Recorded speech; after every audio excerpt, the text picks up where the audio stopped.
Welcome to achieve it with Jojo. इस video में हम NCERT क्लास 12th मैथमेटिक्स की एक्सरसाइज 1.1 का एक फटाफट से शॉर्ट रिवीजन करेंगे। ये सारे क्वेश्चंस हमने अटैम्प्ट तो कर लिए हैं, अब इसका शॉर्ट रिवीजन फटाफट से रिवाइज करते हैं। क्या हमने इसमें पढ़ा, क्या किस तरीके से क्वेश्चंस अटैम्प्ट करें। देखो, स्टार्टिंग में हमने सीखा कि सेट्स और एलिमेंट्स क्या होते हैं। सेट किसी भी ग्रुप ऑफ चीज़ों को, जैसे फॉर एग्जांपल ये हमने 12th क्लास के एग्जांपल से सीखा था कि आप अगर 12th क्लास में हो और आपकी क्लास में क्विज़ कंडक्ट कराया जा रहा है तो दो टीम्स में बांट दिया, A एंड B में। A में मान लो सारी गर्ल्स रखती और B में सारे बॉयज़ रखती है, तो ये सेट बन गया, बॉयज़ का सेट बन गया, गर्ल्स का सेट बन गया। और जो ये इंडिविजुअल बॉय है या ये जो इंडिविजुअल गर्ल है, सॉरी ये गर्ल है, जो इंडिविजुअल गर्ल है या इंडिविजुअल बॉय है, इनको हमने क्या नाम दे दिया, एलिमेंट्स। इनको बोलते हैं हम एलिमेंट्स।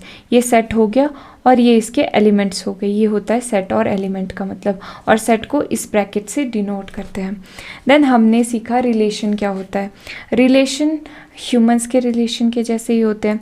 रिलेशन ह्यूमन का जैसे फ्रेंडशिप मान लिया, फ्रेंडशिप के रिलेशन से हमने ये रिफ्लेक्सिव, सिमेट्रिक एंड ट्रांजिटिव सीखे। रिफ्लेक्सिव कब बोलते हैं रिलेशन को, अगर कोई अपने आप से फ्रेंडशिप कर ले, रिफ्लेक्सिव बोल दो। अगर आपका A का दोस्त कोई B है, ठीक है, आप B को अपना दोस्त मानते हो। अब अगर B भी आपको अपना दोस्त माने, B भी आपको अपना दोस्त माने, तो ये रिलेशन सिमेट्रिक हो गया। आप B को अपना दोस्त मानते हो, B आपको अपना दोस्त मानता है, रिलेशन सिमेट्रिक। अच्छा, नेक्स्ट केस क्या था कि आप B को अपना दोस्त मानते हो, B का कोई और दोस्त C भी है, B C को अपना दोस्त मानता है। अब by chance, by any chance, अगर आपका दोस्त भी वो C निकल जाता है, C आपका भी दोस्त निकल जाता है, ठीक है, आप भी C को अपना दोस्त मानते हो, तो ऐसा रिलेशन क्या हो गया, ट्रांजिटिव। और इसमें एक स्पेशल केस क्या था, पहले ये दोबारा से बता देती हूँ। आप B को अपना दोस्त मानते हो, B C को अपना दोस्त मानता है, एंड आप C को भी अपना दोस्त मानते हो, तो ऐसा रिलेशन क्या हो गया, ट्रांजिटिव हो गया, रिलेशन जब फ्रेंडशिप का है। बाकी मैथमेटिक्स में यहाँ पे 1 2 3 4 ये देखेंगे कैसे रिप्लेस हो सकता है। तो अब अगर एक स्पेशल केस में क्या होता है कि अगर मान लो B का कोई और दोस्त है ही नहीं, ठीक है, यहीं तक कहानी ख़त्म हो गई, आपका दोस्त भी है, कहानी ख़त्म, ठीक है, तो इसके आगे कोई और रिलेशन नहीं है, तो इसका मतलब भी फिर भी क्या होगा, रिलेशन ट्रांजिटिव होगा, ठीक है, डन।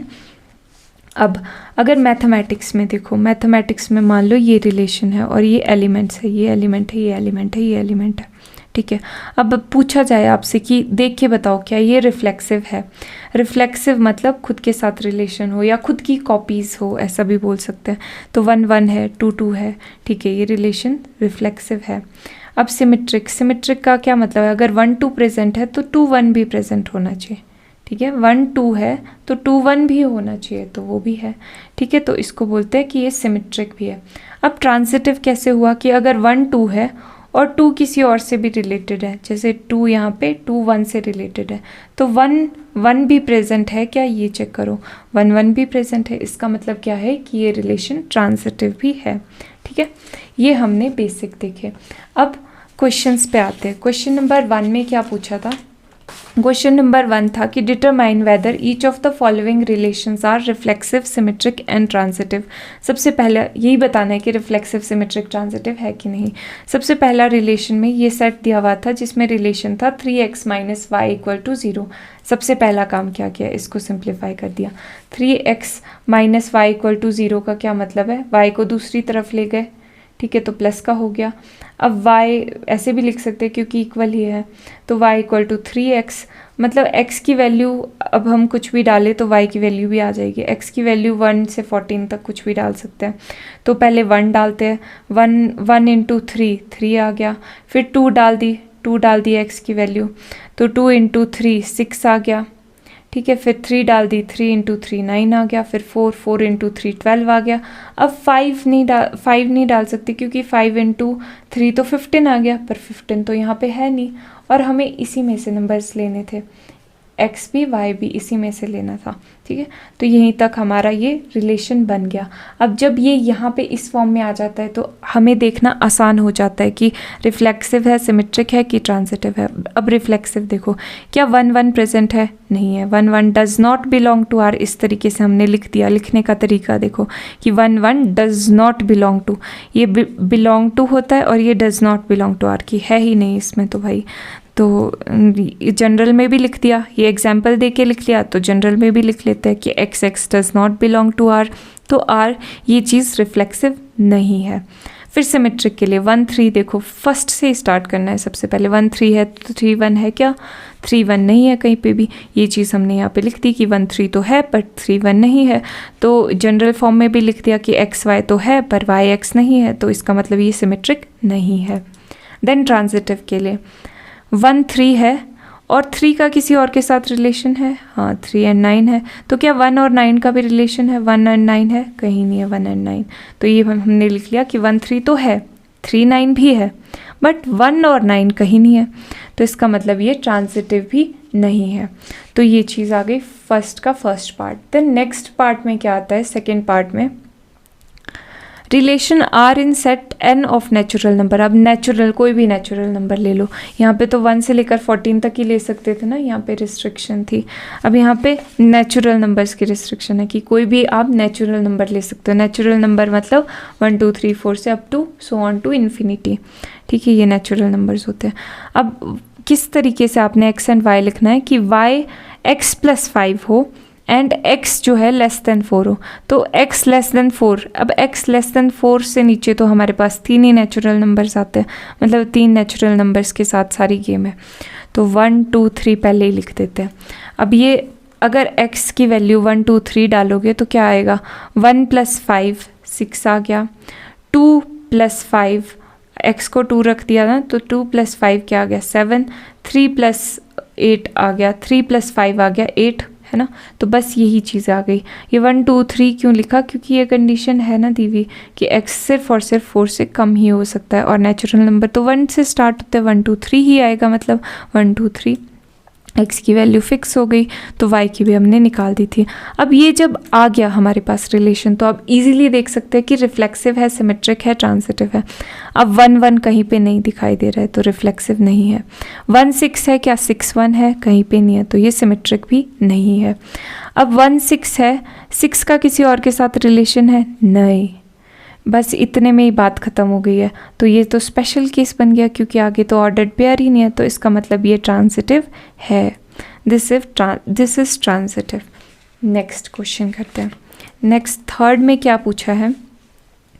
थर्ड में है देखो कि R relation R in set दिया हुआ है। अब इनमें से कोई नंबर ले सकते हैं 1 2 3 4 5 6 as X and Y is divisible by X. y is divisible by x, मतलब y ओवर x। अगर हम इस तरीके से दो नंबर्स को लिखेंगे तो ये पूरे कट होके कोई आपके पास क्वेश्चन आ जाएगा, ठीक है। ये मतलब है इसका, जैसे 1 ओवर 1, 2 ओवर 2, 3 ओवर 3, 1 नहीं आएगा इन सबको कट करके, 4 ओवर 4, या फिर आप बोल सकते हो 4 ओवर 2 को कट करके 2 आ जाएगा। तो ये सारे हमने पॉसिबल केसेस लिख दिए, क्योंकि खुद के साथ खुद तो डिवाइड हो ही जाएगा, तो ये सारे हमने पहले लिख दिए। फिर 2/1 y पहले था, हाँ ये चीज़ हमने यहाँ पे हम गड़बड़ कर रहे थे, पहले 2 लिख रहे थे। यहाँ पे जब हमने देखा ना 2/1, तो हमने फ्लो में 2/1, 3/1, 4/1 लिख दिया था। ये ऐसे नहीं करना, क्योंकि पहले x लिखना है, पहले क्या बोला है? x लिखना है, तो यहाँ पे y/x मतलब नीचे वाली चीज़ पहले लिखनी है हमने। तो 1 and 2 लिख दिया, 1 and 2 लिख दिया, 1 and 3 लिख दिया, 1 and 4 लिख दिया, 1 and 5, 1 and 6, 2, फिर 2 and 4, यही पॉसिबिलिटीज़ थी, 2 and 4 and 3 and 6। बाकी तो आपस में डिविजिबल हो नहीं रहे थे, क्योंकि देखो अगर आप 3/2 करेंगे तो वो 3/2 तो फ्रैक्शन में आएगा, पूरी तरीके से डिवाइड नहीं होगा, मतलब ऐसे प्रॉपर डिविजिबल बाय नहीं बोल सकते आप, है ना। तो अब रिफ्लेक्सिव है, सिमेट्रिक है, ट्रांजिटिव है, ये देखो। अब देखो 1 1 है, 2 2 है, 3 3 है, 4 4 5 5 6 6 सब है, तो मतलब रिफ्लेक्सिव तो ये है, ये चीज़ हो गई। देन सिमेट्रिक देखो, सिमेट्रिक के लिए 1 2 है, तो क्या 2 1 है कहीं? नोप, nowhere to found, तो ये सिमेट्रिक नहीं है। अब 1 2 है, 1 2 है तो 2 किसी और के साथ रिलेशन में है, yes 2 is in relationship with 4, तो 1 एंड 4 क्या है यहाँ पे प्रेजेंट, 1 एंड 4 भी है प्रेजेंट, इसका मतलब ये तो ट्रांजिटिव निकल गया, तो देयरफॉर आर इज़ ट्रांजिटिव। तो ये आप यहाँ पे जनरलाइज फॉर्म में भी लिख सकते हो इसको। डन। नेक्स्ट पार्ट फोर्थ में क्या पूछा है, relation R in set Z, Z क्या है, जेड से इंटीजर्स को डिनोट करते हैं, इंटीजर होते हैं 1 2 3 4 5 6 -1 -2 -3, 0 भी इंटीजर में आ गया, ये सब इंटीजर्स होते हैं, ठीक है। तो अब कोई भी इंटीजर ले सकते हैं। रिलेशन क्या है इन इंटीजर्स के बीच में कि x - y is an integer, x - y what it should be N integer, कि जब दो इंटीजर्स को माइनस करो तो एक इंटीजर आए। अब देखो ये रिफ्लेक्सिव है कि नहीं है। अब x मतलब अपनी कॉपी यहाँ पे होनी चाहिए, तो x क्या बिलोंग करेगा r से, देखो क्योंकि अब लिखने लगेंगे, ये इस तरह का सेट तो बन नहीं सकता, क्योंकि तब तो पूरे इंटीजर -∞ तो पेजेस लग जाएंगे हमारे, एंड एजेस भी, पेजेस प्लस एजेस। तो यहाँ पर हम देखेंगे, पहले माइंड में एग्जाम्पल ले लो, 1 - 1 0 है, 0 इंटीजर है, हाँ है। 2 - 2 रेप्लिकास देख रहे हैं ना, अपनी ही सेल्फ की रेप्लिकास, तो x - x 0 है, तो वो भी इंटीजर है, तो मतलब रिफ्लेक्सिव तो ये है। सिमेट्रिक देखो, सिमेट्रिक है x - y। अब ऑब्वियस ही बात है, आप इतना दिमाग तो लगा ही सकते हो कि जब दो इंटीजर्स को माइनस करोगे तो इंटीजर ही आता है, चाहे 1 - 2 करो -1 आएगा वो भी इंटीजर है, 3 - 2 करो 1 आएगा वो भी इंटीजर है, 4 - 2 करो 2 आएगा वो भी इंटीजर है। तो यहाँ पे ये लिख भी सकते हो आप, x - y belongs to r, या फिर आप ऐसे लिखो x y belongs to r, यानी कि दिस इम्प्लाइज x - y क्या है, इंटीजर है, इंटीजर, इस तरीके से लिख सकते हो। तो ये चीज़, और यहाँ पे ये भी लिख सकते हो कि हाँ भाई, फिर y - x अगर आप इस तरीके से भी ऑर्डर भी चेंज कर दो तब भी वो इंटीजर ही रहेगा। यहाँ पे आप ऐसे लिख सकते हो, this implies y x belongs to r, ठीक है। तो ये यहाँ पे अच्छा नीचे तो लिखा हुआ है, इसका मतलब ये सिमेट्रिक भी है, मतलब हमने अपने दिमाग में पहले ही सोच लिया कि हाँ है। बाकी तो ये डेफिनेशन जैसी स्टार्टिंग से चली आ रही है वैसी डेफिनेशन ही दिखती है यहाँ पे। ट्रांजिटिव में देखो, x y r से बिलोंग कर रहा है, ठीक है। मतलब इसका मतलब क्या है कि अगर मान लो एग्जाम्पल लेते हैं, फॉर एग्जाम्पल कि 1 यहाँ पे लिखा हुआ तो है, 1 एंड 2 को माइनस करो, 2 - 1 क्या आ गया, 2 - 1 या 1 - 2 बात तो सेम ही है। 1 - 2 क्या आ गया, -1 आ गया, इंटीजर है, हाँ है। 2 - 3 क्या आ गया, -1 आ गया, इंटीजर है, हाँ है। तो मतलब 1 एंड 3 भी क्या इंटीजर है, 1 - 3 क्या आ गया, -2, तो -2 भी इंटीजर है ना, है, ये यहाँ पे किया हुआ भी है। तो इसका मतलब ये ट्रांजिटिव भी है, और ये जनरल फॉर्म में, बाकी तो जनरल फॉर्म में तो लिख ही सकते हैं, ये एग्जाम्पल भी दे सकते हो और साथ में जनरल फॉर्म में तो लिखना ही लिखना है कि हाँ ये जनरल फॉर्म में तो वही डेफिनेशन ही आती है हर जगह पर। तो फोर्थ हो गया। नाउ फिफ्थ पार्ट देखो इसका, फिफ्थ पार्ट में क्या है, यहाँ पे फ्रेम में आ गया, relation R in the set A of human beings. अब सारे ह्यूमन बींग्स है इन अ टाउन, किसी टाउन की ह्यूमन बींग्स के बारे में बात हो रही है, एट अ पर्टिकुलर टाइम, किसी एक पर्टिकुलर टाइम में, मतलब आज के दिन की बात हो रही है, ह्यूमन सारे के सारे एक टाउन में है। आर इक्वल टू, अब ये इसका पार्ट ए क्या है कि आर रिलेशन इस तरीके से कि एक्स एंड वाई इस तरीके से लिखा है कि एक्स एंड वाई दोनों के दोनों वर्क एट सेम प्लेस, ये दोनों एक ही प्लेस पे काम करते हैं। तो अब ये बताना है कि ये रिफ्लेक्सिव है, सिमेट्रिक है, ट्रांजिटिव है, क्या है। देखो अब कोई एक व्यक्ति मान लो इस रूम में काम कर रहा है, किसी जगह पे काम कर रहा है, तो वो उस जगह पे तो होगा ही, वो खुद तो उस जगह पे होगा ही, तो मतलब ये रिफ्लेक्सिव है, वो खुद भी उसी जगह पे होगा ना। अब x और y सेम जगह पे काम कर रहे हैं, तो इसका मतलब ये भी बोल सकते हैं कि वाई एंड एक्स भी सेम जगह पे काम कर रहे हैं, मतलब आप और आपका दोस्त एक ही रूम में काम कर रहे हो, तो आपका दोस्त और आप भी तो एक ही रूम में हुए, ठीक है, इसका मतलब ये सिमेट्रिक है। डन। ट्रांजिटिव के लिए एक्स एंड वाई, आप और आपका कोई दोस्त सेम रूम में है और आपके दोस्त का कोई दोस्त भी वहाँ पे है सेम ही रूम में, तो इसका मतलब ये हुआ ना आप और आपके दोस्त का दोस्त भी सेम ही रूम में, आप लोग तीनों ही एक रूम में हो मतलब, तो ये इसका मतलब क्या है, ये ट्रांजिटिव भी है relation. Done.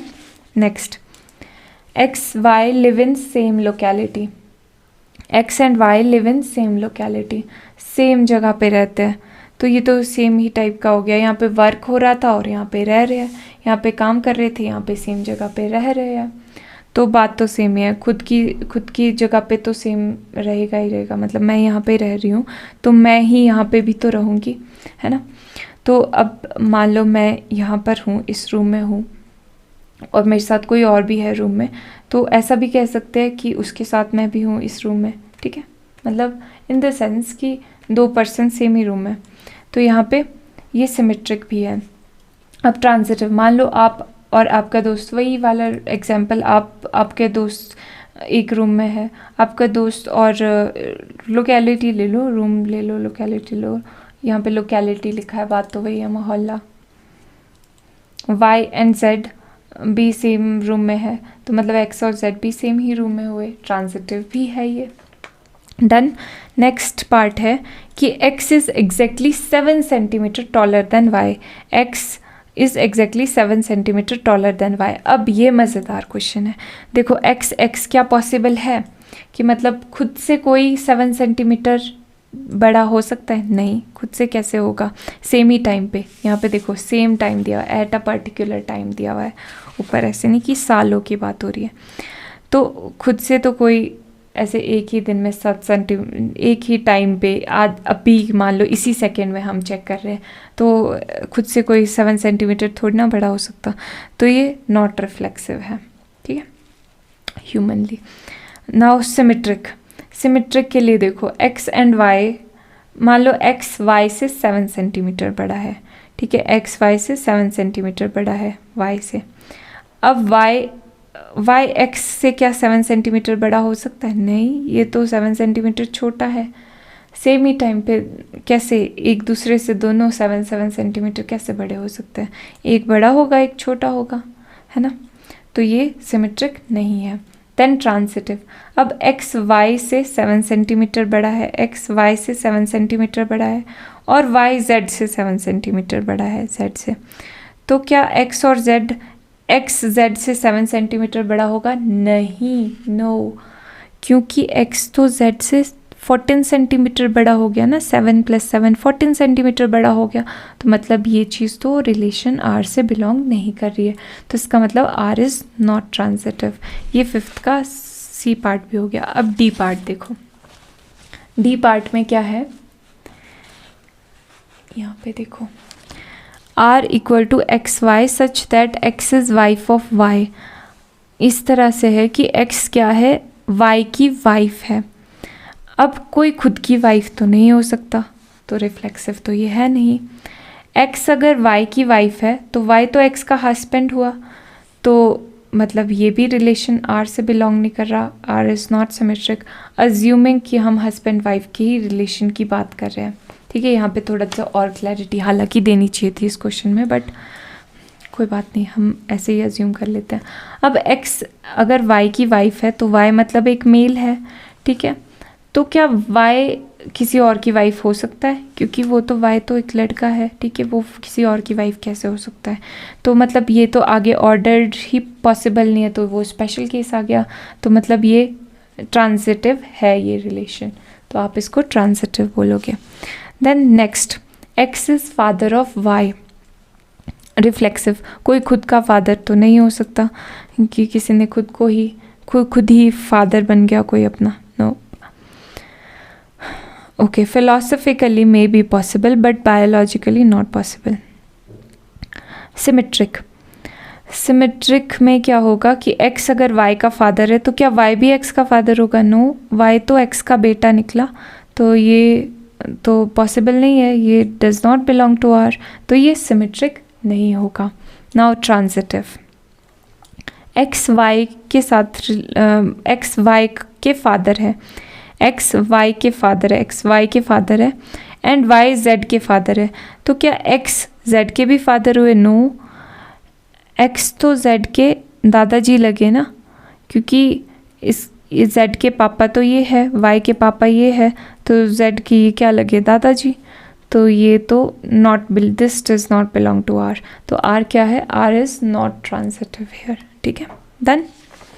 Now second question, second question में पूछा है show that the relation R in set R, R क्या है? कैपिटल आर क्या है? यहाँ पे रियल नंबर्स का सेट है, इज डिफाइंड एज आर। अब यहाँ पे रिलेशन, ये आर अलग से लिखा है ताकि रियल नंबर्स, तो सारे रियल नंबर्स कौन से होते हैं? सारे नंबर्स रियल नंबर्स होते हैं, minus infinity two plus infinity, you name any number.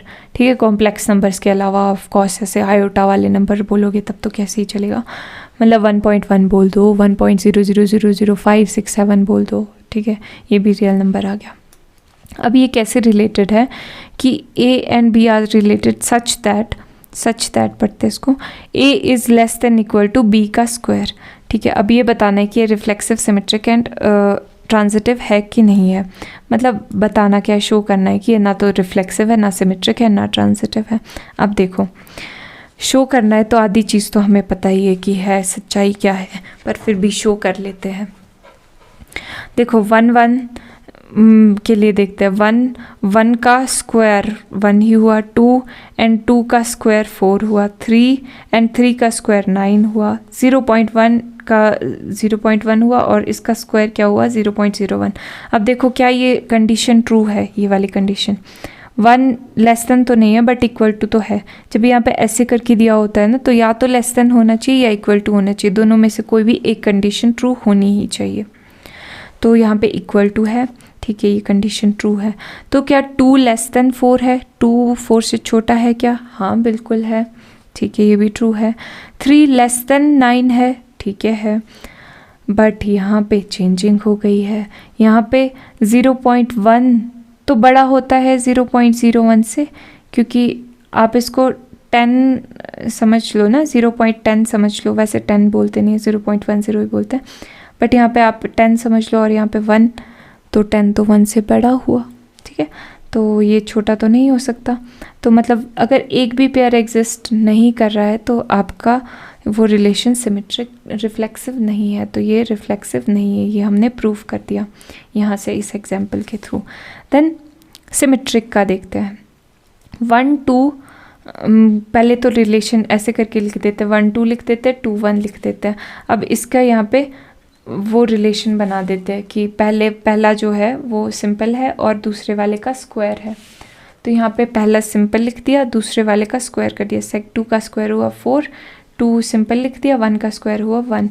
अब देखो लेस देन इक्वल टू था बीच में, क्या 1 लेस देन है 4 के? यस, ठीक है। क्या 2 1 से लेस है? नो। तो इसका मतलब ये चीज़ तो ट्रू नहीं है, ये चीज़ हो रही है but this is not implying कि ये भी ट्रू हो। मतलब अगर ये चीज़ है रिलेशन में तो ये तो नहीं है ना, तो ये सिमेट्रिक नहीं है, not symmetric. Then third transitive के लिए भी पहले हम ऐसे ही करेंगे, 1 2 लिख लो, 2 3 लिख लो और 1 एंड 3 भी लिख लो, कोई भी मतलब एग्जाम्पल लिख लो। ठीक है, अब इसमें वही पहले इसको डिफाइन कर लो, जैसे यहाँ पे क्वेश्चन में दिया है कि a less than equal to b का स्क्वायर, मतलब फर्स्ट वैसा ही लिखना है और दूसरे का स्क्वायर लिखना है और बीच में लेस देन इक्वल टू का साइन, पहले माइंडलेसली ये लिख लो। ठीक है, 2 एंड 3 का स्क्वायर 9, 1 एंड 3 का स्क्वायर 9 और लेस देन इक्वल टू। अब देखो क्या ये चीज़ करेक्ट है? 1 4 से लेस है, यस। 2 9 से छोटा है, यस। 1 9 से छोटा है, यस। फिर अब ये तो हो गया, बट यहाँ पे क्वेश्चन में तो बोला ही है कि ये तो सिमेट्रिक भी नहीं है, ट्रांजिटिव भी नहीं है। तो कोई और एग्जांपल भी चेक कर लेते हैं, जैसे यहाँ पे बहुत ही चालाकी से हमने 1 पॉइंट वाला एग्जांपल लिया है, 3 एंड 2 का एग्जांपल ले लिया, 2 एंड 1.5 का एग्जांपल ले लिया। क्या होता है ट्रांजिटिव में कि ये जो सेकंड वाला है ये किसी और के साथ रिलेटेड होता है, ठीक है। ये 2 है, ये किसी और के साथ रिलेटेड है, इसका मतलब 3 एंड 1.5 भी रिलेटेड होनी चाहिए, ठीक है। तो अब ये देख लेते हैं, इसको भी वैसे ही डिफाइन कर लेते हैं पहले माइंडलेसली। 3 लिख लिया, 2 का स्क्वायर 4 लिख लिया, 2 सिंपली लिख लिया, 1.5 का स्क्वायर 2.25 लिख लिया, 3 सिंपली लिख लिया, 1.5 का स्क्वायर 2.25 लिख लिया, बीच में लेस देन इक्वल टू का साइन हर जगह पे लगा लिया। अब चेक करते हैं कि ये कंडीशन ट्रू है कि नहीं। 3 4 से लेस है, यस है। 2 2.25 से लेस है, यस बिल्कुल है। 3 क्या 2.25 से कम है? नहीं, ये तो इससे बड़ा है, तो ये यहाँ पे फुलफिल नहीं हो रही है कंडीशन। मतलब दिस एंड दिस ट्रू है, but this is not implying कि ये भी ट्रू है, ठीक है। तो आर क्या है यहाँ पे? ट्रांजिटिव नहीं है। अब थर्ड क्वेश्चन नंबर 3 में पूछा है check whether relation are defined in set दिया हुआ है 1 2 3 4 5 6 नंबर का, as R equal to A B किस तरीके से लिखा है कि बी इक्वल टू a+1 है, इज़ रिफ्लेक्सिव, सिमेट्रिक और ट्रांजिटिव। ये हमें चेक करना है कि क्या ये रिफ्लेक्सिव है, सिमेट्रिक है, ट्रांजिटिव है। सबसे पहले सेट तो हमने नॉर्मली लिख दिया, रिलेशन आर भी लिख दिया। अब इसके एलिमेंट्स फाइंड आउट करना भी ईजी है, क्योंकि ये जो रिलेशन है ये ऐसा नहीं बोला हुआ है कि पूरे नेचुरल नंबर का है या रियल नंबर का है, कुछ ही नंबर्स है।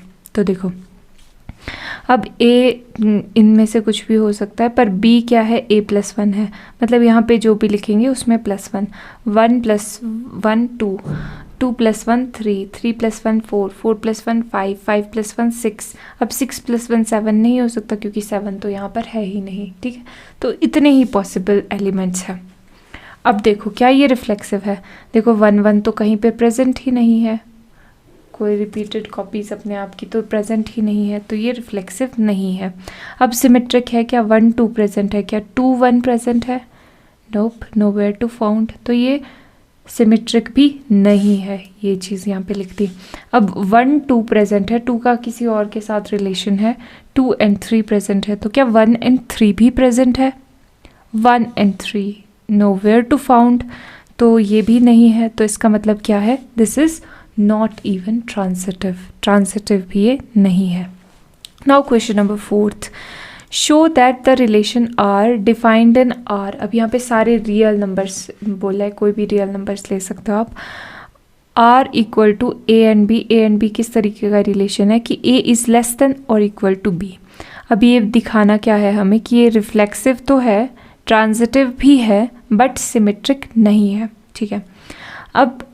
अब यहाँ पे सबसे पहले एग्जाम्पल्स लेते हैं। 1 1 लिख लिया, 2 2 3 3, रिफ्लेक्सिव के लिए एग्जाम्पल लिख रहे हैं। तो ये तो अब तक आपको कॉमन सेंस आ गई होगी कि रिफ्लेक्सिव में इस तरीके के होते हैं, तो हम एग्जाम्पल से देख सकते हैं। तो या तो ये लेस देन होना चाहिए या इक्वल टू, तो 1 1 के इक्वल है, बिल्कुल है। ये हमने लिखे कैसे कि 1 is less than equal to 1, क्योंकि यहाँ पे ए और बी लिख दिया ना, पहले माइंडलेसली ऐसे लिख देना है, ठीक है, ताकि आप कंफ्यूज ना हो।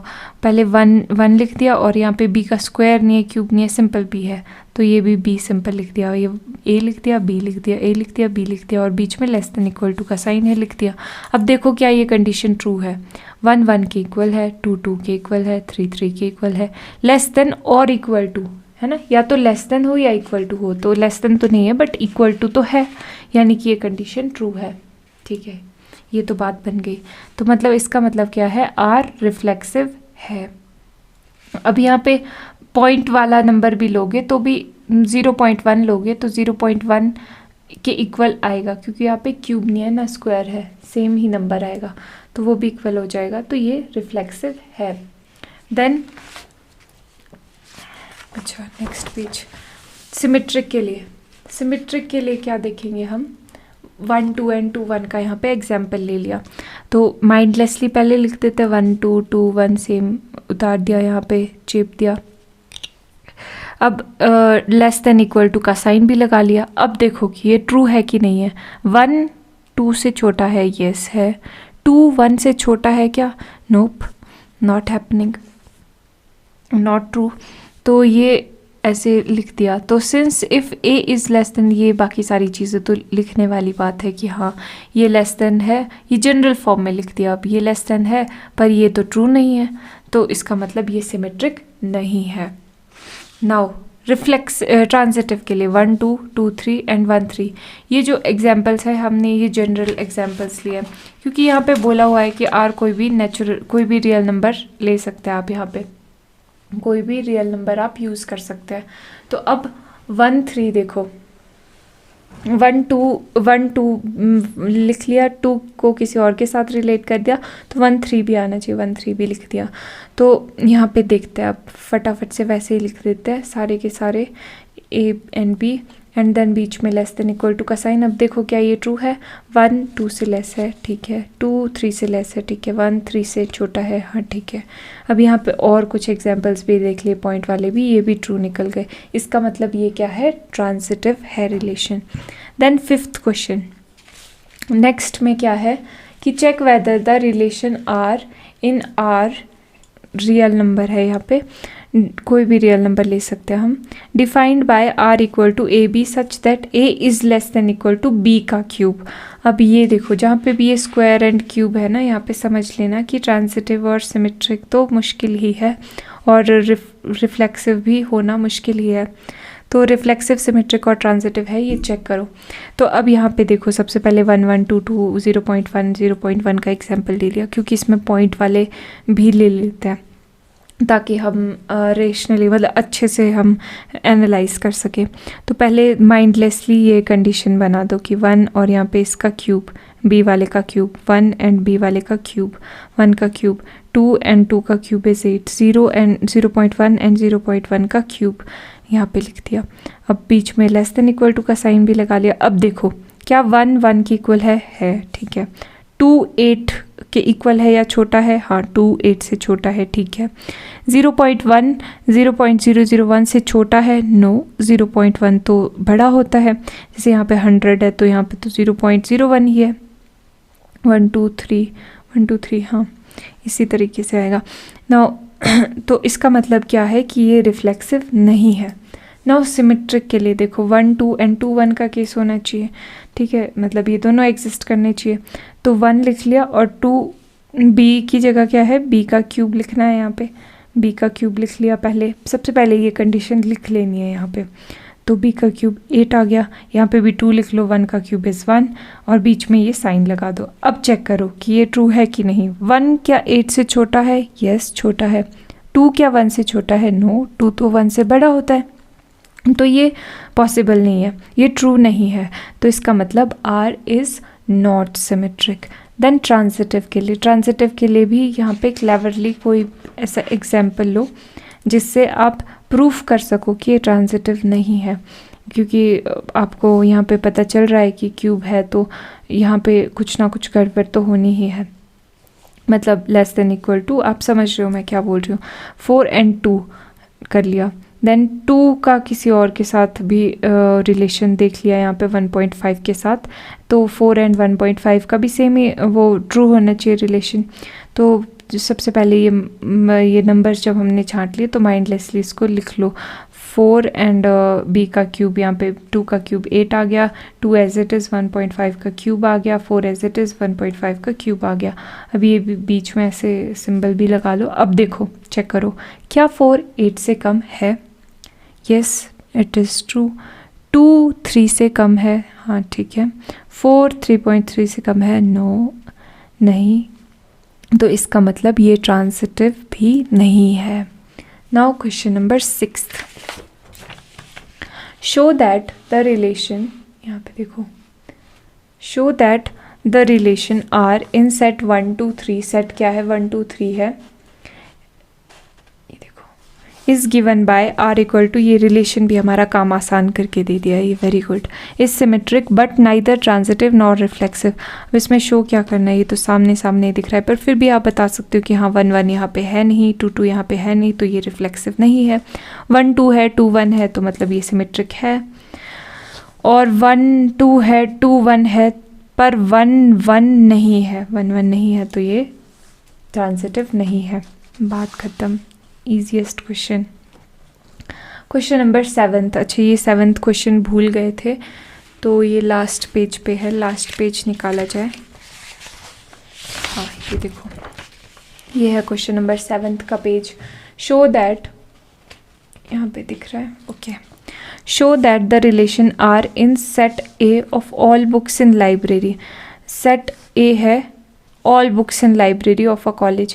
एक कॉलेज की बात हो रही है जहाँ पे कॉलेज में लाइब्रेरी है, उसमें बहुत सारी बुक्स पड़ी हुई है। अब उन बुक्स के बीच में क्या रिलेशन है कि एक्स और वाई कैसे लिखा है, x and why have same number of pages, same number of pages है, इज़ एन इक्विवेलेंस रिलेशन। ये इक्विवेलेंस रिलेशन है, ये शो करना है, ठीक है। इक्विवेलेंस रिलेशन कब होता है, जब रिलेशन रिफ्लेक्सिव हो, सिमेट्रिक भी हो, ट्रांजिटिव भी हो, तीनों हो, ठीक है। तो अब बात हो रही है नंबर ऑफ पेजेस की। अब देखो, क्या खुद एक बुक हमने अगर चूज़ की है, कोई एक बुक हमने चूज़ कर ली है, उसमें मान लो 571 पेजेस है, तो उसी बुक में क्या 571 पेजेस हो सकते हैं? हाँ, सेम ही तो बुक है, तो मतलब ये इस टाइप का रिलेशन पॉसिबल है। मतलब ये एक्स एक्स सेम ही चीज़ बिलोंग कर रही है आर से, तो ये रिफ्लेक्सिव है। देन अगर कोई एक्स है, एक्स एंड वाई के सेम नंबर ऑफ पेजेस है, एक बुक है एक्स नाम की, एक बुक है वाई नाम की, दोनों में 571 पेजेस है, तो क्या हम ऐसे बोल सकते हैं कि एक्स के पेजेस वाई के पेजेस जितने हैं, तो हम ऐसे भी बोल सकते हैं कि वाई के पेजेस एक्स के पेजेस जितने हैं। मतलब ये चीज़ भी ट्रू है, एक्स वाई आर से बिलोंग कर रहा है, तो वाई एक्स भी आर से बिलोंग कर रहा है, इसका मतलब ये सिमेट्रिक भी है। नाउ नेक्स्ट चीज़, अब एक्स वाई आर से बिलोंग कर रहा है, वाई जेड आर से बिलोंग कर रहा है, मतलब कि एक्स और वाई के दो बुक्स हैं, एक्स एंड वाई, जिसके सेम नंबर ऑफ पेजेस है 571। अब जेड और इस वाई वाली बुक के, इस जेड और वाई वाली बुक के सेम पेजेस है, ठीक है। कितने? 571। तो इसका मतलब तो ये भी हुआ ना कि इस एक्स और इस जेड वाले के भी सेम नंबर ऑफ पेजेस है 571। तो इसका मतलब क्या है, ये ट्रांजिटिव भी है, इसका मतलब ये इक्विवेलेंस रिलेशन है, hence proved, hence showed. Next 8th question. 8th question में क्या पूछा है, यहाँ पे देखो इस तरीके से, show that the relation R in set में एक नंबर दिए हुए 1 2 3 4 5 given by R equal to A B such that mod of B minus A is even. मतलब कि जब इनमें से कोई भी दो नंबर्स को हम माइनस कर रहे हैं तो वो इवन नंबर आना चाहिए। इस तरीके से हमने यहाँ पे नंबर्स लिखने हैं, यहाँ पे देखो लिखे भी हैं। तो ये शो करना है कि ये इक्विवेलेंस रिलेशन है, पहली चीज़। तो पहला पार्ट पहले देख लेते हैं। तो सबसे पहले तो यहाँ पे ये लिख लेते हैं कि b माइनस ए किस किस को माइनस करके इवन नंबर आ रहे हैं। अब हमने ये फिगर आउट कर लिया था, एनालाइज करोगे आप तो देखोगे कि 1 माइनस 2 तो -1 हुआ, ये तो ऑड हुआ है ना। तो 2 माइनस 3 -1 हुआ, -1 का मॉड यानी 1, ये भी ऑड हुआ, ठीक है। तो 1 माइनस 3 करोगे तो 2 आएगा जो कि इवन है। मतलब ऑड को जब आप माइनस करते हो तो इवन नंबर मिल रहा है आपको, और जब इवन नंबर को माइनस करते हो तब इवन नंबर मिल रहा है, ठीक है। तो मतलब हम अपना काम आसान कर देते हैं। अब इस चीज़ से हम 1 को पहले 1 1 1 लिख देते हैं और ऑड नंबर जितने भी है उससे माइनस कर देते हैं। मतलब यहाँ पे लिख देते हैं, उसके साथ पेयर अप कर देते हैं, 1 3 1 1 1 3 1 5। देन 2 इवन नंबर है तो इवन नंबर वाले सारे लिख लो, 2 2 2 4, ठीक है। देन 3 के साथ भी सब कर दो, 3 1 3 3 3 5। देन 4 के साथ भी 4 2 4 4, इवन के साथ इवन की पेयरिंग, ऑड के साथ ऑड की पेयरिंग हो गई। इतने ही पॉसिबल थे यहाँ पर। तो अब रिफ्लेक्सिव सिमेट्रिक ट्रांजिटिव है कि ये नहीं, ये देख सकते हैं इजीली। देखो 1 1 प्रेजेंट है, 2 2 प्रेजेंट है, 3 3 है, 4 4 है, 5 5 है, तो मतलब ये रिफ्लेक्सिव तो है। अब सिमेट्रिक देखो, 1 3 है, 3 1 है क्या? 3 1 है, 1 5 है, 5 1 है क्या? है। और आप यहाँ पे ऐसे भी देख सकते हो कि b माइनस ए इवन आएगा, तो a माइनस बी भी इवन ही होगा, यानी कि b a अगर r से बिलोंग कर रहा है तो a b भी r से बिलोंग कर रहा है, ये सिमेट्रिक हो गया। देन ट्रांजिटिव है क्या? ओके, ट्रांजिटिव के लिए क्या देखेंगे कि 1 1 है मान लो एक नंबर, तो 1 का रिलेशन किसी और से 3 से, तो क्या 1 3 भी प्रेजेंट है? 1 3 हाँ 1 3 यहीं पे तो प्रेजेंट है, 1 3 भी प्रेजेंट है, ठीक है। तो ये ट्रांजिटिव हो गया। अब 1 5 भी देख लेते हैं, 1 5 के साथ भी रिलेटेड, जैसे मान लो ये 1 1 है तो 1 5 के साथ रिलेटेड है, तो क्या 1 और 5 भी प्रेजेंट है? हाँ 1 5 प्रेजेंट है, ठीक है। तो ये ट्रांजिटिव भी है। और आप ऐसे भी बोल सकते हो कि a माइनस बी इवन है। अगर कोई a माइनस बी हमने मान लिया कि इवन नंबर है, b माइनस सी मान लिया कोई इवन नंबर है, तो इसका मतलब क्योंकि यहीं से स्टार्ट करते हैं ना हम, तो इसका मतलब ये देखो, दो इवन नंबर को अगर हम प्लस करते हैं तो एक इवन नंबर ही आएगा। जैसे 2 + 2 करेंगे तो 4 आएगा जो कि इवन नंबर है। तो अगर हम इन दोनों को भी प्लस कर दें, a minus B plus b minus C कर दें, तो वो भी इवन ही नंबर आएगा। तो अब इसको सिंप्लीफाई करोगे तो पता चलेगा a माइनस सी भी इवन आ रहा है, यानी कि ए सी बिलोंग टू आर, ऐसे लिख सकते हैं। तो ये भी ट्रांजिटिव आ गया, ठीक है। रिफ्लेक्सिव भी आ गया, सिमेट्रिक भी आ गया, ट्रांजिटिव भी आ गया। इसका मतलब ये इक्विवेलेंस रिलेशन है। नाउ आगे क्या बोलते हैं ये कि show that all elements of 1 3 5 are related to each other and all elements of 2 and 4 are related to each other. अब ये रिलेटेड टू मतलब क्या है? रिलेटेड टू का मतलब है कि ये अगर इसको और इसको माइनस करोगे तो इवन नंबर आएगा। इसको और इसको आपस में माइनस करोगे, इनके एलिमेंट्स को, इस सेट के एलिमेंट्स को, इस सेट के एलिमेंट्स को आपस में माइनस करोगे तो वो इवन नंबर आएगा, ठीक है। ये मतलब है इसका। तो हमने तो पहले ही देख लिया है कि जब हम ऑड ऑड को माइनस कर रहे थे तो इवन नंबर आ रहा है, मतलब ये सारे के सारे आपस में रिलेटेड तो है। ये हम शो भी कर देंगे। यहाँ पे देखो, यहाँ पे कहाँ है, यहाँ पर देखो, ये देखो यहाँ पे शो भी कर दिया है। फॉर एग्जांपल ये 1 and 3 कर दिया, 1 and 3 कर दिया, यहाँ पे 1 1 कर दिया, 1 5 कर दिया। इस तरीके से हमने बाकी सिमिलरली लिख लिया कि ये बिलोंग कर रहा है आर से। सिमिलरली सेट, जो अगला सेट है सी, इसको बी नाम दे दिया, इसको सी नाम दे दिया। ये भी, इसमें भी सेम केस पॉसिबल है। यहाँ पे देखो कि 4 - 2 करेंगे, यहाँ पे 2 - 2 करेंगे, 0 आ रहा है, इवन नंबर है। 2 - 4 करेंगे, -2 आ रहा है, जिसका मॉड 2 हुआ वो भी इवन है, ठीक है। इस तरीके से हमने ये मतलब लिख दिया है, सेम ही चीज़ तो लिखी है यहाँ पर से। तो इसका मतलब क्या है कि ये आपस में तो रिलेटेड है, but no element of 1 3 5 is related to any element of 2 and 4। इसका क्या मतलब है कि अगर आप इनको रिलेट करने की कोशिश करोगे तो ये रिलेट नहीं होंगे।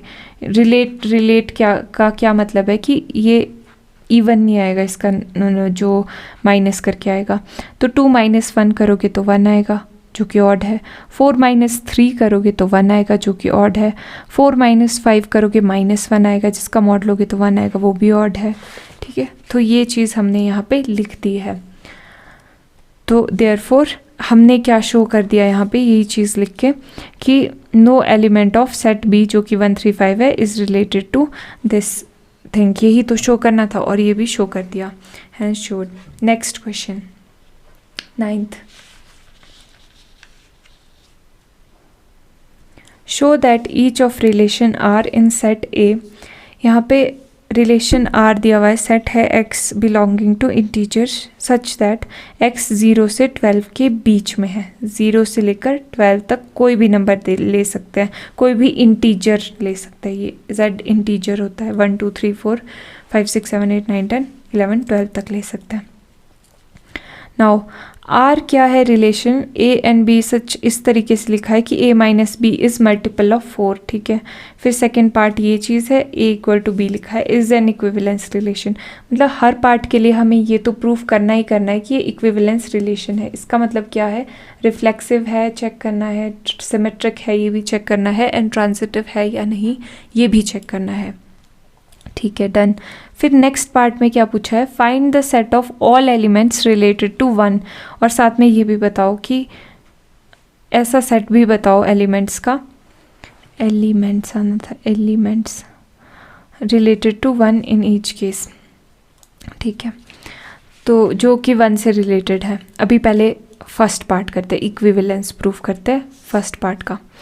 तो ये चीज़ दी हुई है, मल्टीपल ऑफ 4। 4 के मल्टीपल क्या हुआ? 4 0 0 4 1 4 4 2 8 4 3 12 4 4 16। मतलब ये मल्टीपल्स है यहाँ पे, बट हमें 12 तक ही लेने हैं क्योंकि यहाँ पे हमें रिस्ट्रिक्ट किया हुआ है कि 0 से लेकर 12 तक ही ले सकते हैं आप। नंबर्स। तो अब यहाँ पे रिफ्लेक्सिव है ये कि नहीं, ये देखते हैं।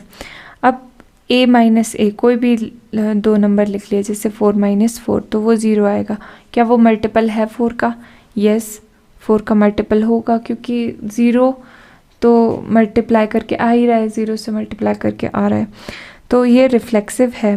अब यहाँ पे सिमेट्रिक देखते हैं। मान लो कोई दो नंबर्स है सच दैट ये क्या है कि a minus B is multiple of 4।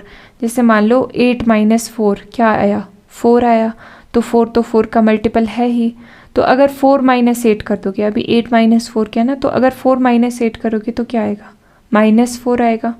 -4 का मॉड क्या हुआ? 4, जो कि मल्टीपल ऑफ 4 है अगेन। ठीक है, तो इसका मतलब ये सिमेट्रिक भी है। ये बस इस तरीके से लिख दिया है, क्योंकि हम इस तरीके से यहाँ पे लिखते हैं कि A B belong to R से स्टार्ट करते हैं, फिर वो स्टेटमेंट लिख देते हैं जो भी क्वेश्चन में दी हो।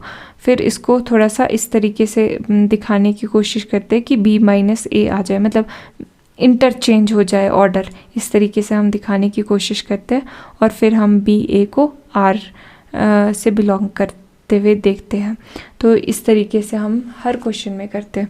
ये सिमेट्रिक है, आर सिमेट्रिक आ जाता है। Then transitive.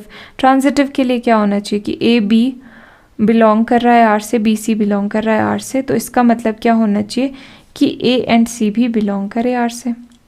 ठीक है, जो नॉर्मल ट्रांजिटिव की डेफिनेशन है। पर इसमें क्या मतलब है यहाँ पे? जैसे मान लो 4 और 8 को माइनस कर रहे हैं, जैसे 8 और 4 को माइनस कर रहे हैं, तो क्या आ रहा है? 4 एंड 8 ही ले लेते हैं। 4 एंड 8 को माइनस करके मॉड ले लिया तो 4 आया। ठीक है, और 8 और 12 को भी माइनस कर लो, कितना डिफरेंस आया? 4 का डिफरेंस है ना, क्योंकि ये मल्टीपल है। तो मतलब जो इसका डिफरेंस है 4, वो 4 से डिविजिबल, 4 का मल्टीपल है, जो कि यहाँ पे है। इन दोनों का डिफरेंस भी 4 का मल्टीपल है, 4। ठीक है, तो अब इन दोनों के बीच का डिफरेंस भी क्या 4 का मल्टीपल है? तो 4 और 12 के बीच में कितने का डिफरेंस है? 12 माइनस 4 इज़ 8, तो 8 भी तो 4 का मल्टीपल है ना। तो मतलब कि ये चीज़ आप इस तरीके से लिख सकते हो। ये ट्रांजिटिव हमने मन में तो अपने प्रूफ कर ही लिया है, यहाँ पे जनरलाइज्ड फॉर्म में भी लिख लेंगे। ए बी से स्टार्ट करेंगे कि ए बी आर से बिलोंग कर रहा है। देन यही स्टेटमेंट लिख लेंगे कि A minus B is multiple of 4। ये जो स्टेटमेंट है ये हमने यहाँ पे लिख दी। देन ये भी लिख देंगे ए बी एंड सी भी होना चाहिए फिर आर से, ये भी हमने लिख लिया। फिर अब यहाँ पे ये जो चीज़ की है, ये क्या की है? ये हमने ये बताया है कि अगर ये मल्टीपल ऑफ 4 है, ये भी मल्टीपल ऑफ 4 है, तो इन दोनों को प्लस करेंगे ना, तो वो भी मल्टीपल ऑफ 4 आएगा। जैसे 4 + 8 करेंगे तो क्या आ गया? 12 आ गया। वो भी 12 भी तो 4 का मल्टीपल है, तो मतलब वो भी मल्टीपल ऑफ 4 निकलना चाहिए। और इस बात का फ़ायदा उठाते हुए हमने इसको सिंप्लीफाई भी कर लिया, इसको प्लस कर लिया, इसको एंड इसको प्लस कर लिया, तो बी से बी कैंसिल हो गया, तो ये चीज़ बच गई। यानी कि इसको हम ऐसे लिख सकते हैं। तो फाइनली यहाँ से स्टार्ट होते होते यहाँ तक पहुँच गए, एंड ये हमने ट्रांजिटिव प्रूफ कर दिया। तो रिफ्लेक्सिव है, सिमेट्रिक है, ट्रांजिटिव है, इसका मतलब क्या है? रिलेशन इक्विवेलेंस है। अब नेक्स्ट पार्ट पूछा था कि set of elements related to 1 भी बताना है। मतलब इसका मतलब सिंपल है कि कोई भी ए बी में से कोई भी एक चीज़ हमने 1 पुट कर लिया, 1 मान लो, बी को 1 मान लिया, सिंप्लिसिटी के लिए बी को 1 मान लिया। तो अब ए माइनस बी, अब यहाँ पे ए में ऐसे ही नंबर रख सकते हैं ना कि जिसका मल्टीपल 4 आ जाए, जिससे माइनस करके 1 माइनस करे तो 4। जैसे यहाँ पे देखो 1 रखेंगे तो 1 - 1 0 हो जाएगा, तो 0 मल्टीपल है 4 का, बिल्कुल है। तो यहाँ पे हमने लिख दिया कि 1 है। देन 5 - 1 करेंगे, 5 - 1 करेंगे, जैसे यहीं से समझ लो 5 - 1 करेंगे, जैसे इसको 1 मान लिया, तो 5 - 1 4 आ गया, 4 मल्टीपल है, बिल्कुल है। 9 - 1 करोगे 8 आएगा, 8 मल्टीपल है। 13 नहीं लिखेंगे, 13 - 1 12 होता है हालांकि, पर 13 यहाँ से हम रिस्ट्रिक्टेड है ना, क्योंकि यहाँ पे 0 से 12 तक ही बोला है। तो ये आ गए set of all related elements. ठीक है, ये भी आ गया। नेक्स्ट पार्ट क्या है? R = AB such that A = B। ये तो बहुत ही आसान है। ये सिमेट्रिक तो, रिफ्लेक्सिव तो ये पहले ही दिख रहा है, देखो, क्योंकि खुद के इक्वल तो ये होगा ही, क्योंकि इक्वल का ही साइन क्या है, साइन इक्वल का ही है ना, ए के इक्वल तो होगा ही, तो ये रिफ्लेक्सिव है। जैसे 1 = 1 तो होगा ही। तो सिमेट्रिक है क्या? अब ए बी के इक्वल है तो हम बी और ए को ऐसे भी लिख सकते हैं ना इंटरचेंज करके, बात तो सेम ही है। 1 1 के इक्वल है तो 1 अगर इस 1 के इक्वल है तो ये 1 भी तो इसके इक्वल हुआ, बात तो सेम ही है। तो ये सिमेट्रिक भी है। ट्रांजिटिव, अब ये भी वही बात हो गई कि ए बी 1 1 के इक्वल है और ये 1 1 के इक्वल है, तो ये 1 इस 1 के इक्वल भी तो होगा ही, है ना, वही बात आ गई।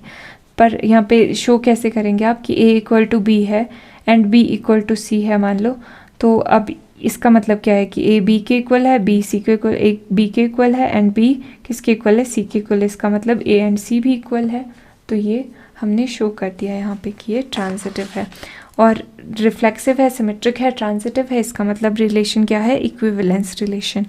अब 1 से रिलेटेड एलिमेंट भी निकालना था सेकंड पार्ट में, तो किसी एक को 1 पुट कर दिया, बी को जैसे 1 पुट कर दिया, तो ए क्या आ सकता है, क्योंकि अब रिलेशन क्या है कि इक्वल होना चाहिए, ए = बी होना चाहिए।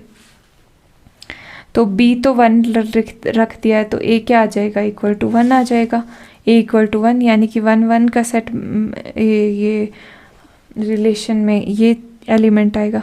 पर सेट बनाना है तो सेट में तो नंबर ही लिखते हैं ना हम, 1 से कौन सा रिलेटेड है, 1, तो यहाँ पे required set of element related to 1 is 1। Done.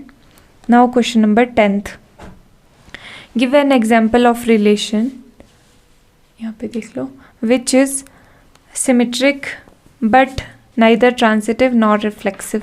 अब इसमें क्या बात की थी हमने पहले ये जो नाइदर वाले हैं ना, ये इन पे ध्यान नहीं देना। पहले हम ये सिमेट्रिक बनाने की कोशिश करते हैं। सिमेट्रिक कैसे बनेगा, 1 2 2 1। अब ये लिख दिया हमने कि हमारे हिसाब से ये सिमेट्रिक है।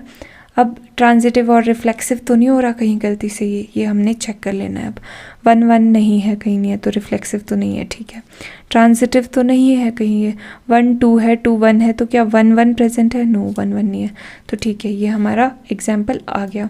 फॉर सेट, सेट किस सेट के लिए, ए नाम का सेट कोई भी बना देना जिसमें सारे नंबर जो भी यूज़ किए वो नंबर लिख देना है। देन नेक्स्ट है transitive but neither reflexive nor symmetric. Transitive हो पर ना तो रिफ्लेक्सिव हो ना सिमेट्रिक हो, तो ना वाले तो रहने दो, ट्रांजिटिव वाले पे ध्यान देते हैं। 1 2 हो गया, 2 भी किसी से रिलेटेड होना चाहिए 3 से, तो अगर ये चीज़ है तो 1 और 3 भी रिलेटेड होनी चाहिए, तो 1 और 3 भी लिख दिया, ठीक है, ये बन गया ट्रांजिटिव। और फॉर सेट 1 2 3 जो भी नंबर यूज़ किया वो लिख दिया। अब ये चेक कर लो कि रिफ्लेक्सिव और सिमेट्रिक तो नहीं है, 1 1 तो यहाँ पे है नहीं, तो ये रिफ्लेक्सिव तो नहीं है, गुड। सिमेट्रिक तो नहीं है, 1 2 है, 2 1 तो नहीं है, तो मतलब ये सिमेट्रिक भी नहीं है। Now reflexive and symmetric but not transitive, तो नॉट वाला हटाओ, रिफ्लेक्सिव एंड सिमेट्रिक पे कॉन्सेंट्रेट करो। रिफ्लेक्सिव 1 1 2 2, ठीक है, इस तरीके से लिख लो। और सिमेट्रिक के लिए 1 2 है तो 2 1 भी होना चाहिए, 2 3 है तो 3 2 भी होना चाहिए, ठीक है, इस तरीके से 3 3 भी ये रिफ्लेक्सिव के लिए ज़रूरी है। तो अब ये देखो कि ये रिफ्लेक्सिव है, सिमेट्रिक है, ट्रांजिटिव तो नहीं है। देखो ये रिफ्लेक्सिव तो है क्योंकि 1 1 है, 2 2 है, 3 3 है। सिमेट्रिक भी है क्योंकि 1 2 है, 2 1 है, 2 3 है, 3 2 है, ठीक है। ट्रांजिटिव है क्या, देखो 1 2 है और 2 1 है, तो क्या 1 1 है, इस केस में तो है। अब ये वाला भी चेक कर लेते हैं, ये थोड़ा अलग सा लग रहा है। यहाँ पे 1 2 है एंड 2 3 है, तो क्या 1 3 है, 1 2 है और 2 का रिलेशन 3 के साथ भी है, तो क्या 1 3 है प्रेजेंट, 1 3 तो नहीं है, तो इसका मतलब ये ट्रांजिटिव नहीं है, ठीक है। ये एग्जाम्पल भी दे दिया। नाउ 11th, अच्छा 10th का आगे का पार्ट होना चाहिए यहाँ पे, दिस इज 6th, हाँ यहाँ पे है, ये है 10th का 4th पार्ट। ये देखो, reflexive and transitive but not symmetric. Reflexive हो, ट्रांजिटिव हो बट सिमेट्रिक ना हो। तो सबसे पहले ट्रांजिटिव से काम शुरू करते हैं, 1 2 2 3 वही वाला काम, 1 एंड 3 भी लिख लिया। अब ये ट्रांजिटिव तो आ गया, अब रिफ्लेक्सिव भी आना चाहिए, मतलब यहाँ पे जो भी नंबर लिखे है उसका अपना रेप्लिका भी होना चाहिए, 1 1 2 2 3 3 लिख दिया। तो ये आ गया हमारे पास, ये रिफ्लेक्सिव भी है, ट्रांजिटिव भी है, पर सिमेट्रिक नहीं है, देख लो चाहे 1 2 है, 2 1 है, नोप, नोवेयर टू फाउंड। तो ये आ गया हमारा example. Then next one is symmetric and transitive but not reflexive. Symmetric हो, ट्रांजिटिव हो, सिमेट्रिक पहले लिख देते 1 2 2 1, ट्रांजिटिव लिख लो तो 1 1, ये तो 1 एंड 1 भी है, ट्रांजिटिव भी आ गया, हाँ ट्रांजिटिव भी है, बट रिफ्लेक्सिव नहीं है। रिफ्लेक्सिव क्यों नहीं है? 1 1 तो है, आप पूछोगे, क्योंकि यहाँ पे 2 भी तो है नंबर और 2 2 तो यहाँ पे है नहीं। अगर यहाँ पर 2 2 होता तो ये रिफ्लेक्सिव होता, क्योंकि हर एक नंबर जितने भी यहाँ पे इंक्लूडेड है उसकी रेप्लिका होनी चाहिए, तब रिफ्लेक्सिव होता है। Done. Next question number 11th। Question number 11th में क्या पूछा है? Show that the relation R in the set A of points in plane given by. अब क्या दिया हुआ है? सेट ऑफ पॉइंट्स दिए हुए प्लेन में, किसी प्लेन में बहुत सारे ऐसे पॉइंट्स दिए हुए हैं, ठीक है, बहुत सारे पॉइंट्स हैं। अब पी क्यू इस तरीके से लिखा है कि distance of point P, distance of this point P from the origin is same as the distance of point Q from the origin. इस पॉइंट पी का distance from the origin is same as that of point Q and O के बीच का distance, मतलब ये O P and O Q distance same है, ठीक है, O P and O Q same है। अगर ओ पी 5 सेंटीमीटर है तो ओ क्यू भी 5 सेंटीमीटर है, ये मतलब है इसका। तो इसको क्या प्रूफ करना है हमें? ये शो करना है कि ये इक्विवेलेंस रिलेशन है, this is equivalence relation first part में। आगे वाले पार्ट का आगे पढ़ते हैं, पहले इक्विवेलेंस के लिए शो कर लेते हैं कि रिफ्लेक्सिव, सिमेट्रिक, ट्रांजिटिव ये है। देखो अब ओ पी का जितना डिस्टेंस है उतना ओ पी का खुद का ही डिस्टेंस तो होगा ही, उतना उसके इक्वल तो होगा ही, ओ पी इक्वल होंगे ऑब्वियसली। तो P P belong to R ऐसे लिख सकते हैं, है ना, क्योंकि पी क्यू का मतलब क्या था? पी क्यू का मतलब था कि ये distance of point P from the origin जो कि ओ पी है वो किसके इक्वल है? Distance of point Q from the origin O Q के इक्वल है, ओ पी ओ क्यू के इक्वल है। मॉड लगा दिया है क्योंकि डिस्टेंस में माइनस में हो तो भी हमें तो मॉड्यूलस से, मैग्नीट्यूड से मतलब है ना, डायरेक्शन से नहीं, ठीक है, तो मॉड लगा दिया हुआ है।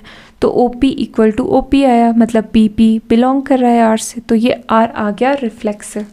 देन सिमेट्रिक की बात आती है, पी क्यू। अब देखो पी क्यू, पहले यहाँ पे ऐसे ही समझो, अगर ओ पी का डिस्टेंस सेम है ओ क्यू के जितना, तो हम ये भी तो बोल सकते हैं कि ओ क्यू का डिस्टेंस सेम है ओ पी के जितना, बात तो सेम ही हुई। तो यही तो यही तो सिमेट्री है। तो यहाँ पे हमने ये चीज़ लिख दी कि ओ पी का डिस्टेंस ओ क्यू के जितना है, इसका मतलब हम ये भी लिख सकते हैं कि ओ क्यू का डिस्टेंस ओ पी के जितना है, ये सिंपली इंटरचेंज कर दिया। तो मतलब पी क्यू अगर आर से बिलोंग कर रहे हैं तो क्यू पी भी आर से बिलोंग कर रहा है, ये सिमेट्रिक है। नेक्स्ट ट्रांजिटिव के लिए अब थर्ड चीज़ की ज़रूरत पड़ जाएगी इसमें, हमें यहाँ पे टी की ज़रूरत पड़ जाएगी। जैसे for T belonging to this set of planes, set A, T belonging to A ऐसे लिख सकते हो आप। अभी यहाँ पे देखो पी क्यू आर से बिलोंग कर रहा है, इसका मतलब कि जो डिस्टेंस है ओरिजिन से इसका, इस पॉइंट का ओ पी यानी कि, और इस पॉइंट का ओ क्यू, ये चीज़ वो इक्वल है, ठीक है। अब नाउ हमने ये भी चीज़ मान ली कि क्यू एंड टी भी आर से बिलोंग कर रहा है, मतलब ओ का, क्यू का डिस्टेंस ओ से ओ क्यू एंड टी का डिस्टेंस ओ से ओ टी, ये भी इक्वल होगा। तो अब ये जब सारी चीज़ें इक्वल है, ओ पी ओ क्यू के इक्वल है and O Q O T के इक्वल, ऐसे लिख सकते हैं, यानी कि ये भी इसके इक्वल होगा, ठीक है। तो ये आ गया ट्रांजिटिव। रिफ्लेक्सिव है, सिमेट्रिक है, ट्रांजिटिव है, इसका मतलब रिलेशन क्या है? इक्विवेलेंस रिलेशन है। नाउ नेक्स्ट पार्ट में क्या पूछा है? Further show that the set of all points related to P, जो कि ओरिजिन पे नहीं लेना बस पी को, बाकी कहीं पे भी ले लो, is the circle passing through P with origin as centre. तो मतलब कि ये आप बता रहे हैं कि जितने भी पॉइंट्स इस चीज़ से रिलेटेड है, जितने भी पॉइंट्स का ये रिलेशन बन रहा है वो एक सर्कल बना रहे हैं। ठीक है, ऑब्वियस सी बात है कि जब सेम ही डिस्टेंस होगा, बहुत सारे पॉइंट्स का, ऐसे पॉइंट्स हम कलेक्ट करते रहेंगे तो एक सर्कल जैसी शेप दिखेगी हमें। पर हमें ये शो करना है तो ये हम क्या लिख देंगे कि मान लो लेट अस सपोज कि क्यू ए से बिलोंग कर रहा है, क्यू कोई ए से बिलोंग कर रहा है मतलब कि पॉइंट है कोई प्लेन में। ठीक है, तो क्यू पी और क्यू पी बिलोंग कर रहा है आर से, ये तो क्वेश्चन में ही दिया हुआ है। तो इसका मतलब हम ये लिख सकते हैं कि ओ क्यू ओ पी है, के इक्वल है, ये भी क्वेश्चन सही है। इसका मतलब क्या है, ये बात समझो कि अगर ओ क्यू ओ पी के इक्वल है, इसका मतलब अगर आप इमेजिनरी सर्कल एक ड्रॉ करोगे तो वो पी पॉइंट से होके ही जा रहा है। तो यही तो लिखेंगे हम कि Q lies on the circle through P with centre O. Centre of course O होना चाहिए, क्योंकि अगर सेंटर को कहीं और होगा, इसका कहीं और होगा, कहीं और से डिस्टेंस चेक कर रहे होंगे तो नहीं बनेगा सर्कल। बट अगर सेंटर ओ है तब तो सर्कल बन जाएगा। तो यही चीज़ हमने लिख दिया और हैंस शोड भी लिख दिया। Now question number 12, show that the relation are defined in set A of all triangles. अब सारे ट्राइंगल्स की बात कर रहे हैं, कोई भी ट्राइंगल ले सकते हैं आप। T1 T2 is such that T1 is similar to T2, T1 T2 के सिमिलर है। ठीक है, ये शो करना है कि इक्विवेलेंस रिलेशन है। पहले बात समझो कि क्या बात हो रही है कि जितने भी ट्राइंगल्स हैं उनमें से हम ऐसे ट्राइंगल्स का सेट बना रहे हैं, एक ऐसे ट्राइंगल्स को रिलेट कर रहे हैं आपस में जो सिमिलर है। अब सिमिलर कब होता है ट्राइंगल, दो ट्राइंगल्स को सिमिलर कब बोलोगे, जब उनकी कॉरेस्पॉन्डिंग साइड्स, जैसे ये बेस हो गया, ये वाली साइड हो गई, ये साइड हो गई, इनका रेशो, जैसे A1 ratio A2, B1 ratio B2, C1 ratio C2, ये सेम आए, ये इक्वल आए। जैसे 1/3 आ गया, 1/5 आ गया, 3/2 आ गया, सेम आ गया। मतलब इनको जब डिवाइड कर रहे हैं तब बोलते हैं हम कि ये सिमिलर है। एक एंगल वाली कंडीशन भी होती है, बट यहाँ पे एंगल नहीं है दिया हुआ तो हम वो अभी नहीं कंसीडर करेंगे।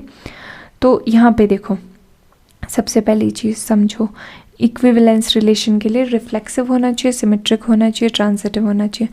अब कोई ट्रायंगल है, ठीक है, वो खुद के सिमिलर तो होगा ही, ट्रायंगल खुद के सिमिलर होगा ही, किसी एक ही ट्रायंगल की बात करें तो मतलब रिफ्लेक्सिव तो है, T1 बिलोंग करेगा R से। देन कहाँ है 12th का बाकी बचा हुआ पार्ट, ये देखो। अब रिफ्लेक्सिव की बात करते हैं, सिमेट्रिक की बात करते हैं। अगर T1 T2 के सिमिलर है तो हम बोल सकते हैं कि T2 भी T1 के सिमिलर है, बिल्कुल बोल सकते हैं। तो T1 is similar to T2, T2 is similar to T1। तो हम इस तरीके से भी लिख सकते हैं इसको, T2 T1 belongs to R। यहाँ से स्टार्ट किया था, T1 T2 belongs to R और यहाँ तक पहुँच गए, तो ये सिमेट्रिक भी हमने प्रूव कर दिया। देन नेक्स्ट आता है ट्रांजिटिव का। ट्रांजिटिव के लिए क्या होता है, ये वाली कंडीशन होती है। ये इसका मतलब क्या है कि ये ट्राइंगल इस ट्राइंगल के सिमिलर है और ये जो ट्राइंगल है ये इस ट्राइंगल के सिमिलर है। तो इसका मतलब क्या होगा कि ये और ये ट्राइंगल भी अगर सिमिलर है तो ट्रांजिटिव है। तो वो तो ऑब्वियसली सिमिलर होंगे क्योंकि ये इसके सिमिलर है और ये इसके सिमिलर है, तो इसका मतलब ये और ये भी सिमिलर है। तो ये चीज़ ट्रांजिटिव हो गई, यही चीज़ यहाँ पे लिखी हुई भी है। और रिफ्लेक्सिव है, सिमेट्रिक है, ट्रांजिटिव है, यानी रिलेशन कैसा है, इक्विवेलेंस रिलेशन, ये शो कर दिया। अब इसके नेक्स्ट पार्ट में क्या पूछा था, इस क्वेश्चन के नेक्स्ट पार्ट में पूछा था कि consider 3 right triangles, T1 with side this, T2 with side this, T3 with side this, which triangles among T1 T2 T3 are related. अब इनमें से कौन से ट्राइंगल रिलेटेड है। अब related by what, related relation यही है ना कि सिमिलैरिटी का रिलेशन है। यहाँ पे सिमिलर कौन से, ये पूछ रहा है इनडायरेक्टली, ये कौन से सिमिलर है। तो सिमिलर तो हम इजीली बता सकते हैं, रेशियो चेक कर लेते हैं। जैसे यहाँ पे 3:6, 4:8, 5:10 करेंगे तो 1/2, 1/2, 1/2 आएगा, यानी ये दोनों सिमिलर है। बट ये और ये करेंगे 3/5, वो तो 4/12 के इक्वल तो नहीं होगा। ये देखो यही चीज़ यहाँ पे भी हमने लिखी है कि जब हम T1 और T3 की साइड्स को देख रहे हैं रेशियो निकाल के, तो वो तो इक्वल आ रही है, यानी कि कॉरेस्पॉन्डिंग साइड्स की रेशियो इक्वल है, यानी कि ये सिमिलर है एक दूसरे के। बट जब T1 T2 को कर रहे हैं या T2 को T3 से रिलेट कर रहे हैं, किसी से भी रिलेट कर रहे हैं, तो वो सिमिलर नहीं आ रही है। इसका मतलब T2 रिलेटेड नहीं है T1 एंड T3 से। ठीक है, अब ये बात आ गई यहाँ पे। नेक्स्ट क्वेश्चन करते हैं, क्वेश्चन नंबर 13th क्वेश्चन में क्या पूछा है, show that the relation are defined in the set A of polygons. अब पॉलीगन्स की बात हो रही। पॉलीगन्स क्या हुए, ऐसी शेप्स जिनकी साइड्स 3, नंबर ऑफ साइड्स 3 हो या 3 से ज़्यादा हो, 3 साइड्स हो, 4 साइड्स हो, 5 साइड्स हो।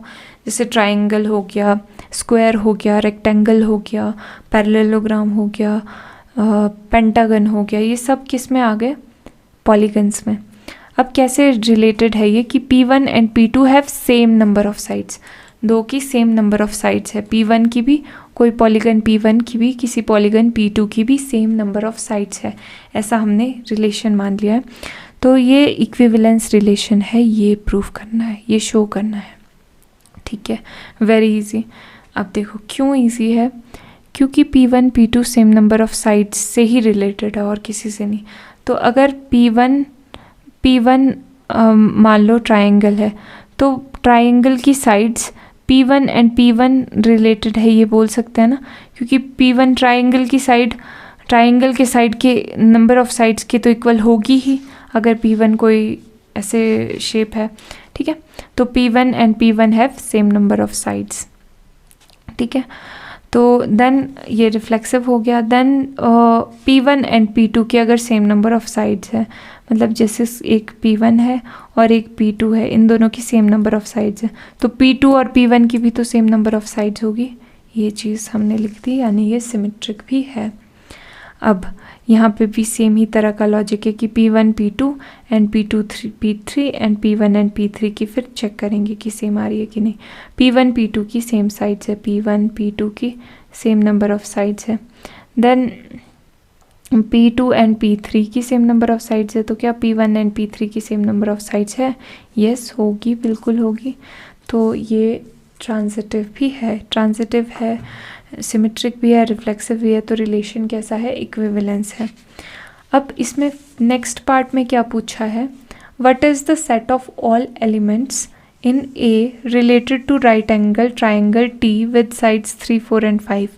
ठीक है, एक ट्राइंगल दिया हुआ है, राइट ट्राइंगल, साइड्स चाहे जो भी हो, ट्राइंगल में कितनी साइड होती है? 3। तो क्या ऐसा सेट बनाए जो ट्राइंगल से रिलेटेड हो? रिलेटेड का मतलब है सेम नंबर ऑफ साइड्स हो। ऑब्वियसली बाकी सारे ट्राइंगल्स, क्योंकि ट्राइंगल की ही तो 3 साइड्स होगी। अब यहाँ पे राइट ट्राइंगल दिया है, राइट एंगल ट्राइंगल दिया है, लेकिन अगर बाकी ट्राइंगल्स भी आप देखो, इक्विलेटरल ट्राइंगल या फिर आइसोसेलेस, जो भी ट्राइंगल देखोगे उनकी भी तो सेम साइड्स होगी। तो पी भी यहाँ पे हमने लिख दिया कि P भी एनी एलिमेंट ऑफ ए, मतलब P कोई पॉलीगन है, एंड T कोई ट्राइंगल है। तो P एंड T तभी रिलेटेड हो सकते हैं आपस में अगर P भी एक ट्राइंगल हो। तो ये हमने लिख दिया है। तो मतलब कि रिक्वायर्ड सेट क्या है? सेट ऑफ ऑल ट्राइंगल्स, सारे ट्राइंगल्स। इस रिलेशन से सारे ट्राइंगल्स ही रिलेटेड हो सकते हैं, जो ये अगला वाला पार्ट पूछा है। ठीक है, नाउ 14th क्वेश्चन में क्या पूछा है, let L be the set of all lines in XY plane. XY plane में बहुत सारी लाइन्स है इस तरीके से पड़ी हुई। तो and R be the relation in lines, in between lines के बीच में क्या रिलेशन है कि L1 is parallel to L2, L1 L2 के पैरेलल है। ठीक है, तो अब ये बताओ कि ये इक्विवेलेंस रिलेशन है। Very easy. अब अगर L1 एक लाइन अपने आप के पैरेलल तो होगी, यानी रिफ्लेक्सिव तो ये है, तो ये चीज़ हमने लिख दी कि L1 L1 के पैरेलल है तो ये रिफ्लेक्सिव है। अब अगर L1 L2 के पैरेलल होगी तो L2 भी तो L1 के पैरेलल होगी, ये चीज़ हमने लिख दी कि L1 L2 के पैरेलल है तो L2 भी L1 के पैरेलल होगी, तो ये सिमेट्रिक भी है। अब L1 L2 के पैरेलल होगी और L2 लाइन किसी तीसरी लाइन के पैरेलल है तो L1 एंड L3 भी तो पैरेलल होगी, ये चीज़ हमने लिख दी कि L1 L2 के पैरेलल है, L2 L3 की पैरेलल है। तो इस तरीके से हम लिख सकते हैं, क्योंकि यहाँ पे ये चीज़ तो देख लो, यहाँ पे इस तरीके से आ जाएगी L1 एंड L3 पैरेलल है तो इसका मतलब ये ट्रांजिटिव भी है, रिफ्लेक्सिव है, सिमेट्रिक है, ट्रांजिटिव है, तो रिलेशन बन गया इक्विवेलेंस। आगे क्या पूछा है, find the set of all lines related to line y + 2x + 4। अब रिलेटेड पूछा है, रिलेटेड यानी कि रिलेशन तो एक ही दिया हुआ है कि L1 पैरेलल हो L2 के, तो अब यानी कि इस लाइन के पैरेलल लाइंस का सेट निकालना है, बताना है कि कौन सा सेट है। तो देखो y = mx + c ये जनरल लाइन की इक्वेशन होती है। तो m क्या होता है, स्लोप होता है। स्लोप मतलब इस तरीके से देख सकते हैं, ये इसका स्लोप अलग है, इसका स्लोप अलग है, इसका अलग है, इसका अलग है, इन दोनों का सेम स्लोप है। तो मतलब पैरेलल तो तभी होगी जब स्लोप सेम होगा, तो मतलब ये चीज़ चेंज नहीं करेंगे, चेंज की जा सकती है ये चीज़, सी वाली चीज़, यहाँ पे 4 की जगह 3 2 1 कुछ भी हो सकता है। तो हमने यहाँ पे लिख दिया कि P पहले तो मान लिया कि कोई भी सेट है, ठीक है। अब सेट में एलिमेंट्स भी तो डालने होते हैं, तो एलिमेंट्स लिख दिया कि L is such that L is a line related to line this. Related का मतलब क्या है कि पैरेलल हो इसके, और L पैरेलल होगा किस चीज़ के, इस सभी सी जो भी यहाँ पे C अगर कोई भी कांस्टेंट रख दोगे, C कोई भी कांस्टेंट रख दोगे, C की जगह चाहे 4 रखो चाहे 5 रखो, वो इसके पैरेलल आएगी। तो ये चीज़ भी आ गई हमारे पास answer. Now next 15th question, ये तो बहुत ईजी है, यहाँ पे R दिया हुआ है, करेक्ट आंसर चूज़ करना है। रिफ्लेक्सिव है, सिमेट्रिक है, ट्रांजिटिव है। रिफ्लेक्सिव है क्या, 1 1 है, 2 2 है, 3 3 है, रिफ्लेक्सिव है। सिमेट्रिक है, 1 2 है, 2 1 है, no not symmetric, second option is correct one. Then 16th question and last one, कि let R be the relation in set N given by this thing, choose the correct answer. अब देखो यहाँ पे A and B इस तरीके से लिखा हुआ है कि B सबसे पहली बात तो बड़ा है 6 से, ठीक है, 6 से बड़ा होना चाहिए। तो ये तो 6 से छोटा है 4, तो ये तो कैसे भी नहीं हो सकता। ये 8 6 से बड़ा है, ठीक है, ये 8 6 से बड़ा है, ठीक है, ये 7 6 से बड़ा है, ठीक है, इन तीनों में से कोई एक हो सकता है। देन A क्या है, B - 2 है, ये जो A है ये B - 2 है। 8 - 2 क्या हुआ, 6 हुआ, पर यहाँ पे तो 3 है, ये नहीं हो सकता। यहाँ पे देखो 7 - 2 तो 5 हुआ, पर यहाँ पे तो 8 लिखा है, ये भी नहीं हो सकता। 8 - 2 6 हुआ, ठीक है, ये हो गया आंसर। तो ये था पूरा 1.1 का रिवीजन वीडियो। चैनल को सब्सक्राइब करके ज़रूर रखना, बहुत मेहनत की गई है इस वीडियो को बनाने के लिए। वीडियो को लाइक शेयर सब्सक्राइब, चैनल को सब्सक्राइब एंड कमेंट्स में ज़रूर बताना कैसी लगी वीडियो। मिलते हैं नेक्स्ट वीडियो में, तब तक एंजॉय लर्निंग।